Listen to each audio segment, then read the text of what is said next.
Hey everybody, welcome back to Live Free and Tool On.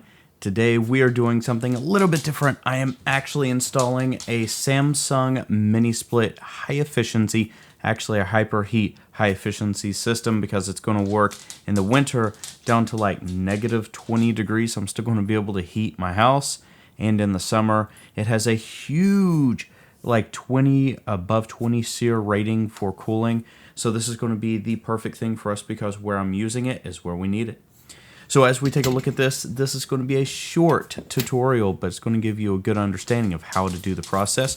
We got to mount the bracket inside first, and as we mount this bracket inside, we are going to see that, well, you got to make it level. You got to make sure you follow the directions as well in order to get this done. We're going to place the proper offsets, and what you see is this very long drill bit. I'm going to actually make a pilot all the way through the wall. I've already scanned for studs and electricity and everything else that needs to be in there.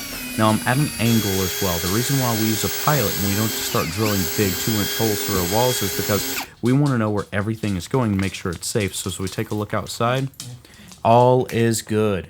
And this is exactly where we want it to be, right there. So what I'm going to do now is we'll cut this bush down because it's right in the way of where I need to bring the line sets, where I want to set the unit. Now we are ready to cut that hole. Now remember, I'm keeping that angle going down, so wherever the pilot went outside, that's where I need to go. Now check this out, I'm actually running the whole bit backwards. If you run it forwards, you can shatter your siding. So I run it backwards, nice clean cut inside and out. That's only to get it started. Now I've went ahead and threw the unit on the wall. This is very, very rough. It's just sitting there, nothing's installed, and this I do every job. Flip-flops, shorts, and on my Ryobi full electric tractor, and here we go. Now one thing I just want to disclose is that you shouldn't be doing this as a DIY project because there's so much that goes on within these projects. You need to be licensed to touch refrigerant. You need to be properly trained in order to work with electricity as well, the plumbing, everything that goes along, understanding the physics and thermodynamics of this as well. It makes a huge difference. Now I'm actually cutting the stand open for the mini split system.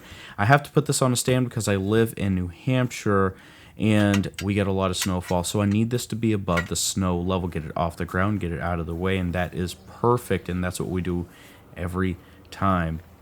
Now I've already got the line sets coming out, and this is where the difficult stuff actually happens. You got to run your line sets and you got to make sure that everything is working properly. This is my setup. I'm sitting on a bucket. Got to roll out those line sets. Always roll them out. Now I'm undoing this nut right here because they actually pressurize the lines coming from the factory to make sure everything stays liquid free and that it stays clean. Now I always use a copper cutter for this. Don't use a hacksaw or anything. Use the proper thing. Now we're going to remount the inside of it because we need to make sure that we don't have a lip in there creating turbulence, creating a lot of really bad things. Now you have to use a flare tool in order to get this done. Now this is an actual refrigeration flare tool, and you're going to see why in just a minute. But before that, make sure you put your nut on before you start to flare something. Oops, I forgot to put it on. Luckily I didn't start flaring it, so just going to slide that right on. We're going to get on with our life here. Now, as I start to spin this in, it actually is an offset spin. So as it turns, it makes sure that it wibble wobbles inside and it has a little bit of intelligence. Now, watch this as I turn. That black piece, the threaded piece, is going to start to separate. I just pointed at it, and boom. The clutch hit. I can't get any tighter, and that is perfect. So I'm not going to create thin spots. Now, as I start to fold these lines down, be very careful. You cannot do this by hand. I'm actually using a little die fitting there. That's just a little bend. Now, you have to do these to a certain Newton meter. Look at that perfect flare fit. Look at that. But whenever you do tighten these up, it has to be a certain tight and torque. Now, what I'm doing now is I'm actually pressurizing the lines with nitrogen. It's an inert gas. And I'm going to get it up to above, I usually 200-300 psi. Now I'm testing with this leak detector. It's a big blue leak detector. Now, one of the things that I'm noticing is, well, I'm losing some pressure and I don't know where that's at, and that's not normal. And there we see it right there. It's actually my adapter going to the unit itself. I like to always have little valves right there because I want to minimize the loss. Well, something happened and it's broken. So we got that done. We got it pressurized, no leaks, all is well in the world. I'm very happy about that. Now this is a vacuum pump. We actually have to put the system on a vacuum. What the vacuum does is it actually boils off everything that's in the system. It removes moisture, oxygen, all that stuff, because if you leave moisture or something in there, it actually turns into acids and it breaks down within the system. Alright, now I have to get this down to 500 microns. Now we could go by the gauges, but we're not going to. Alright, there's my bender kit, there's my little electrical kit. Check down below, I'll send you some links to that.